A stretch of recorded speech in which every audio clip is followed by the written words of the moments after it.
Following yesterday's decline for Tesla stock, you're back in the green today. It looks like short sellers are doing what they can to short the stock and try to keep it tame today. We have shorted shares today of 826,000 and covered shares of 590,000. That means on net, you've seen about 240,000 shares get sold short today. This is boosting the cost to borrow fees to about 5.5%. Tesla currently has a multi-year high short interest at 3.87%, $18.64 billion currently in short positions. That's the dollar amount that's currently sold short, one of the highest out there on the markets, if not the highest out on the markets.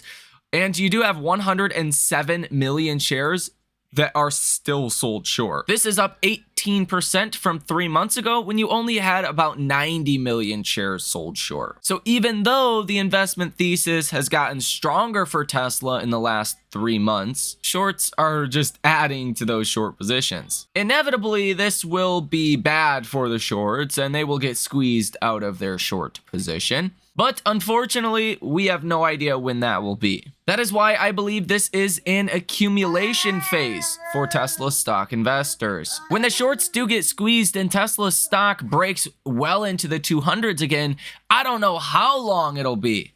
Years maybe before Tesla comes back into the 170s or 160s. A judge in the U.S. District Court for the Northern District of California said this: negligence and fraud-based claims against Tesla regarding its alleged misrepresentation of its vehicle's autopilot capabilities may go forward to the extent they rely on representations regarding the car's hardware and imminent cross-country driving abilities. Judge Rita Lynn ruled on Wednesday. So that's a pretty big piece of news that is coming out today. And you also have this. Apparently, Tesla received a setback Thursday when the Goda Appeals Court in Jönköping, Sweden, dismissed the company's appeal to mandate the country's transport regulator to allow it to collect license plates from the company that makes them, Bloomberg reported on Thursday. Option activity on the day so far today is very bullish. You have seen 3 orders totaling $155,000 with a positive order value of 100%. These trades actually look like institutions that are selling puts, which is a very bullish directional trade, right? If you're selling a put, that means you think it's going to stay above a certain price. This one's pretty interesting. A December 20th 140 put was sold today. So that means someone's expecting Tesla is going to stay above 140 by December 20th. Another June 21st 155 put was also sold, and a May 24th 185 put that was also sold, which that's a very bullish trade if you think Tesla maybe could get above 185 by next Friday. So someone out there, some firm or institution is expecting Tesla could have a great next week. Sentiment for Tesla stock today is up as well. You are sitting bullish at 61 today. Yesterday you were at 50, so that looks good over here on StockTwits. Message volume, although, is a little down from 49 yesterday down to 47 today, but the participation ratio is higher today than it was yesterday, sitting at 55. Tesla's new Powerwall 3 is now available in Canada. Tesla's Cybertruck notched 2x more US registrations in March than the Rivian R1T, S&P Global Mobility data showed. Gwinnett County Board of Commissioners near Atlanta have unanimously approved a $5.2 million tax incentive for an expansion of the Tesla Service Center that is already under construction adjacent to the Gwinnett Place Mall. Electric made this article that says Tesla loses a top AI lead, and the guy that actually left said this: had a great productive chat with Elon Musk before leaving, would have stuck around longer if I didn't have the itch to chase a specific vision. Don't see any capacity eroding on his front like the article mentions. And it looks like nearly 200 Cybertrucks have just arrived in Chicago, and from that point going to find their rightful owners. Honda reaffirmed its commitment to electric vehicles Thursday, saying it will invest $65 billion through fiscal 2031 to deliver EV models around the world, including the US and China. Apparently, BMW wrapped one of their vehicles in velvet around the entire thing. NFL player Isaiah Simmons wrapped his Tesla Cybertruck in matte white with white wheels. And it looks like XPeng is hosting their first ever AI Day, I believe on May 20th, 2024. It looks like all Giga Berlin Model Ys now have hardware 4. Being reported today, Vanguard bought 3.8 million shares of Tesla stock last month. Elon Musk liked this tweet from Farzad and says Tesla's path to robotaxis is clear. And we have Morgan Stanley that bought 7.2 million shares of Tesla stock last month. Elon Musk has now followed the chief investment officer at BlackRock, Rick Reeder. Fed Williams said today, "We need not wait until inflation is exactly at 2% to ease policy." Fed Barkin said, "I do believe inflation is coming down, but it will take more time." Fed Barkin says the edge has to come off of demand more to hit 2% inflation, meaning people need to stop spending as much money. Fed Barkin says retail sales data shows consumer spending is good, but not great. Fed Barkin also says businesses are still willing to raise prices. I personally think not for too long. As the consumer gets worse, as people start to lose their jobs more, there will be less that you can raise prices on consumers, right? Some things, obviously, you can't, right? You need toilet paper, you need milk, things of that nature. Obviously, you could raise prices in those areas. People still just have to buy them.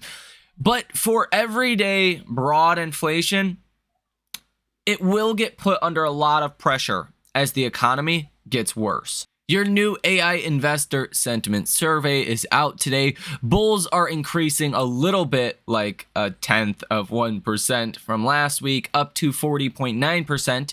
Neutral investors increasing about 0.5% to 35.9%, and bearish investors are dropping about 0.5%, down to 23.3%. So the majority of investors are bullish, but there's a lot of people right now that are neutral on stocks. Global inventory numbers for the Tesla lineup are starting to fall today. Most notably is the Model Y here in this ugly yellow-green color, going from yesterday about 6,900 down to about 6,000 today. So that's a reduction of about 900 vehicles just in the past 24 hours or so. You want to see these inventory numbers come down. As they come down, well, obviously that's less inventory. That's good news, but it likely means more deliveries are taking place. And Tesla has recently offered the 1% interest rate for the Model Y in the US for the rest of May. And that's probably starting to get into the inventory counts at this point, right? That's probably starting to reduce some of that inventory. Tesla continues to run about 4,000 different ads with Google. Google Trends data for full self-driving still looks quite strong, going from that low point of about 26 up to 33 now. So you're actually seeing another round of search trend activity into full self-driving. Now, this is the exciting part. If we take a look at Google Trends data for the entire Tesla lineup, you can see the Cybertruck staying pretty flat here at 72. That's still a crazy high number. There's still a lot of search trend activity from everyday people into the Cybertruck, especially as more celebrities get the Cybertruck, people start seeing them out on the roads. I expect overall search trend data is going to be strong for the Cybertruck for some time. But take a look at the Model Y. Ever since introducing that 1% interest rate, has jumped from 29 to 46. I mean, that's a huge jump. That's a much larger jump than we've seen for any of the price reductions. So I think it's obvious Tesla lowering the interest rate is a lot more impactful than actually cutting prices, which you're essentially doing the same thing, right? If Tesla cuts prices by, call it $3,000, or they buy down the interest rate for $3,000 or whatever the case is.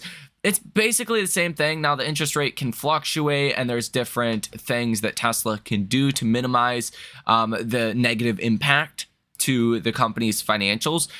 So overall, this is a better strategy to actually get Tesla sold by actually, doing a lower interest rate.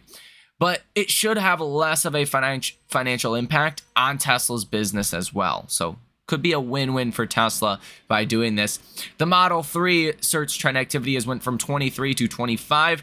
The Model S is staying at 11, and the Model X went from 9 to 10. So everything seems to be benefiting right now. The percent of stocks above their 50-day moving average is up to 61.1%. You are up 0.1% today. So even though your indexes are green, there's not a lot going on today. Walmart surges to an all-time high as earnings beat on high-income shopper and e-commerce gains. CFO John David Rainey told CNBC the gap between the price of cooking at home and eating out is helping Walmart's grocery business. Also, e-commerce growth was 22% for its U.S. business. The big box retailer said it now expects to hit the high end or slightly top its previous full year guidance. Walmart had expected net sales growth of 3% to 4% and adjusted earnings per share of between $2.23 and $2.37. Walmart did go on to say that the consumer is stretched, and when you look at this chart of Walmart's U.S. same-store sales,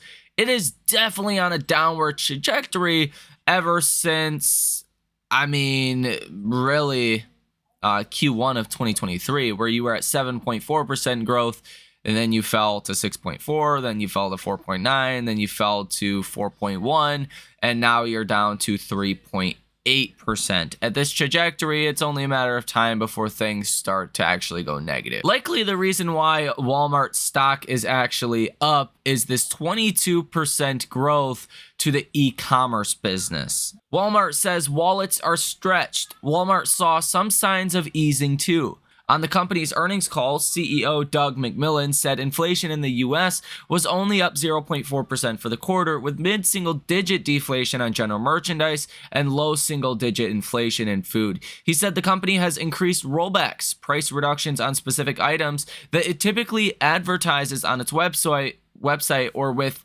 signs in its stores. Even so, the discounter has noticed the impact of inflation as its shoppers have been selective with purchases. Rainey said customers' wallets are still stretched. He said shoppers have bought less general merchandise such as home goods and electronics as they prioritize spending on food and health-related items, a trend that the company has seen for the past several quarters. Still, even the low-income consumer seems to be holding in there pretty well, Rainey said. He added that sales even in general merchandise categories improved year over year. Walmart says they had a weaker sales month in April, which mirrored retail sales numbers released by the Commerce Department on Wednesday, but that was offset by sales trends in other months of the year. Rainey chalked up a weaker April to Easter shifting into March, along with cooler and rainier weather. They did warn that April was slow. If May is also slow, then next quarter could turn into a rough quarter. But I think people still have jobs, so they still have to spend on necessities, right? So where are you going to go if you don't go to Walmart? Then you're literally going to go without. So there's weakness, but maybe not enough to say we're full-blown heading into a recession as of right now. I want to listen to Walmart's earnings call. I haven't had the chance to actually do that because Wall Street kind of gives you what they want you to know anyways. So I want to listen to it for myself, and I highly recommend you guys do as well. I think the question is at this point, how bad do things get and how quickly? Is it going to take some time? Is the damage already done?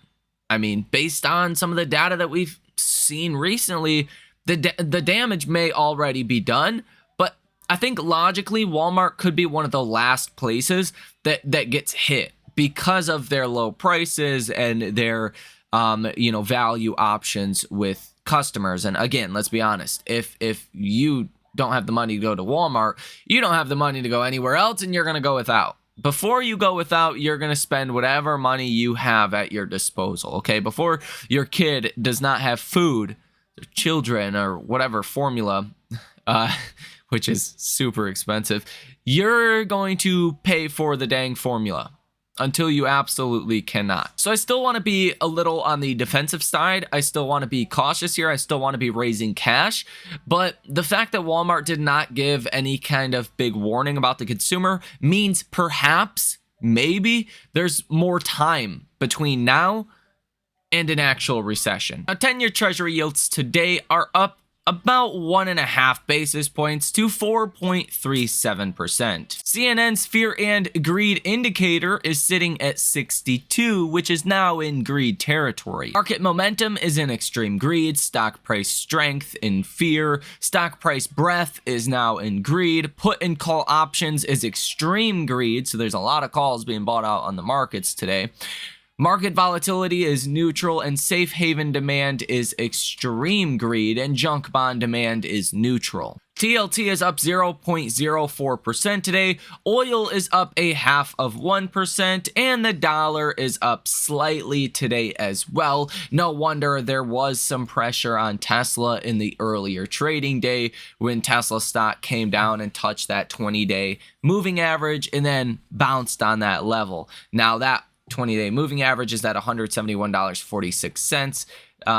The low of the day today was $171.43 per share. So you actually fell slightly under that 20-day moving average, found support there, started to bounce. Now Tesla stock is nearing the highs of the day at the time of recording this video, up 0.71%. I do believe CPI yesterday coming in line with expectations, really taking the chance away completely of a rate hike anytime soon, was great news for the broader markets. Markets did well, hit a new all-time high. Tesla stock fell 2%. That was mainly because the last couple of days you've seen heavily shorted stocks all kind of rally together, and then AMC and GME, some of those heavily shorted stocks, rolled over yesterday, and Tesla stock rolled over alongside them. I do think now, today, that's why Tesla stock is outperforming. It has a little bit of catch up to do from yesterday's good news when it did not participate. Tesla is now up almost 1%. The S&P is only up 0.13%. So Tesla is outperforming by about 4.5 times what the broader markets are doing today. So with that said, let me know what you think about this information down below in the comment section. In the next video, we will be going over a more in-depth technical breakdown and what I'm expecting here over the next coming days and weeks. Hit the like button, subscribe to the channel. Let me know what you think about this information down below in the comment section. If you guys want to come trade with us live in real time, check out that link down below in the description of this video. You guys have a fantastic rest of your day, and I will see you in the next one.